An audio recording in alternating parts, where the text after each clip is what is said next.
자, 안녕하세요. 차티스트입니다. 자, 오늘은 내마녀의 날. 아마 주식 좀 하신 분들이라면 한 번쯤은 들어보셨을 거예요. 뭐 오늘 내마녀의 날이라서 장이 안 좋네, 뭐 변동성이 심하네, 아마 그렇게들 들어보셨을 텐데 정확히는 그것이 무엇인지 모르셨던 분들, 오늘 조금 어려운 경제 용어는 좀 걷어내고 초보자분들도 이해하실 수 있게끔 이게 무엇인지 한번 설명을 해보도록 하겠습니다. 자, 우선은 이 네 마녀의 날을 이렇게 정의를 하도록 할게요. 네 가지 유통기한이 겹치는 날이다. 자, 어떤 유통기한이 겹치냐? 주식시장에는 여러분들도 이 단어도 한번 들어보셨을 거예요. 선물이라는 개념이 있고요. 옵션이라는 개념이 있습니다. 그래가지고 쉽게 말해서 나중에 이 가격에 내가 살게, 내가 팔게 라고 약속을 해둔 종목들이에요. 그런데 이 약속에는 유통기한이 있습니다.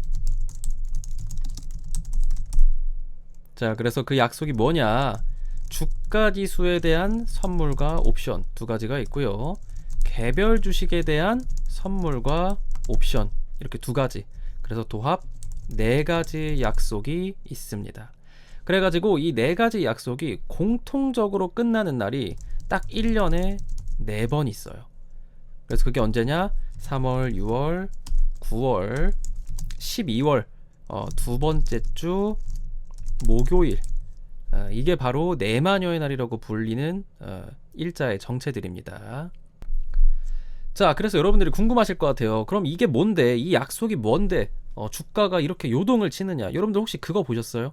내마녀의 날이라고 하면은 갑자기 뜬금없이 동시호가에 플러스 뭐 29%, 혹은 어떤 종목은 하한가 마이너스 29%, 이런 기록을 보신 적이 있을 거예요. 주가가 요동을 쳐요. 동시호가 때. 이게 왜 그런지 지금부터 좀 설명을 드릴 건데, 우선 쉽게 말씀드리면 유통기한이 오늘까지인 상품을 우리가 들고 있어요. 그럼 어떻게 해야 되죠? 당장 오늘까지 처분을 해야 됩니다. 그래서 누군가는 이익을 보려고 던지고 누군가는 손해를 안 보려고 급하게 또 사야 되는 입장이 되는 거죠. 그래서 어떻게 된다? 기업의 실적과는 무관하게 어떤 이슈, 뭐 호재가 있어서 그런 것이 아니라 약속한 것을 지키기 위해서 물량을 뱉어내거나 물량을 쓸어 담거나, 특히나 이제 외국인과 기관들이 대규모로 약속을 하고 그걸 이행하기 때문에 주가가 이런 식으로 요동친다, 이렇게 생각을 하시면 될 것 같아요. 자, 그래서 오늘 시장을 한번 볼게요. 오늘이 이제 내마녀의 날이었어요. 사실 일봉으로 보면은 뭐 별로 변동성 없는데 이렇게 생각하실 수가 있어요. 하지만 분봉을 보면 다른 날이랑은 좀 특이한 점이 있습니다. 어떤 특이한 점이냐? 이 거래량을 봤을 때요. 보통은 장 시작할 때 9시 땡 치면은 첫 거래가 이제 쫙 터지니까 거래량이 많죠. 그죠? 근데 오늘은 마지막 날의 거래량이 더 강력합니다. 마지막 날이 아니라 마지막 시간. 장 마감 때 거래량이 장 초보다 더 커요. 이런 적이 없는데 말이죠. 그죠?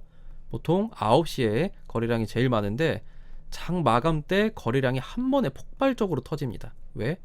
약속을 이행하기 위해서, 네 가지 약속을 이행하기 위해서 한 번에 거래가 이루어지는 겁니다.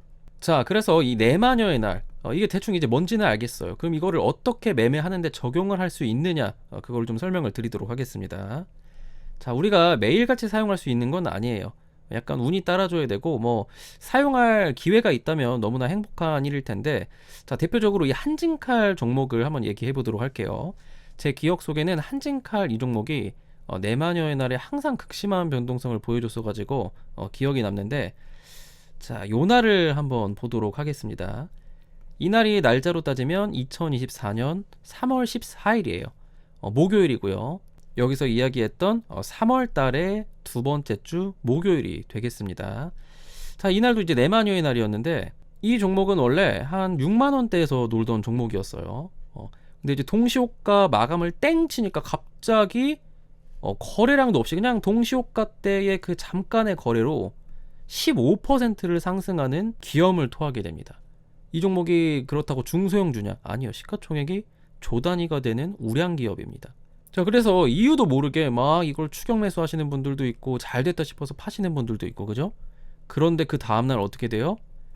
개파락을 하면서 다시 주가가 제자리로 옵니다.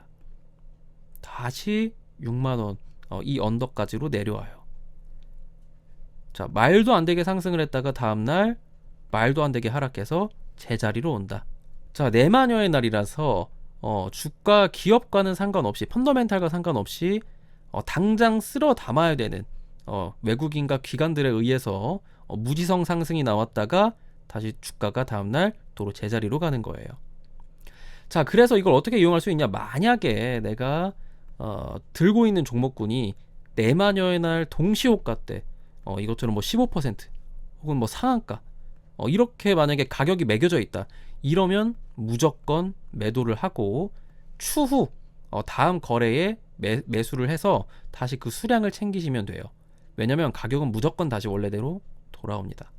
자, 그럼 반대로 급락하는 경우도 있어요. 마이너스 뭐 15%, 20%뭐 하한가를 가는 종목군들도 실제로 존재를 합니다. 그 종목군들은 반대로 어떻게 되겠어요? 기업의 펀더멘탈과 상관없이 이 약속에 의해 가지고 주가가 급락을 한 거기 때문에 다시 다음날 가격이 쭉 회복을 합니다. 그럼 어떻게 돼요? 우리가 매수를 해볼 수 있는 기회로 삼을 수가 있겠죠. 뭐 자주 있는 일은 아닙니다. 특히나 이제 내가 보유 중인 종목군이 그리고 1년에 이 4번밖에 없는 날에 걸린다는 게 사실 굉장히 희박한 일이지만, 만약에 여러분들이 마녀의 날에 이런 현상이 보인다, 그러면 우린 이렇게 대응을 해서 수익을 챙길 수 있는 기회로 볼 수가 있을 것 같아요. 자, 별거 아닌 내용인데 모르시는 분들이 좀 많을 것 같아가지고 오늘 가볍게 내마녀의 날의 정의에 대해서 이야기를 해봤습니다.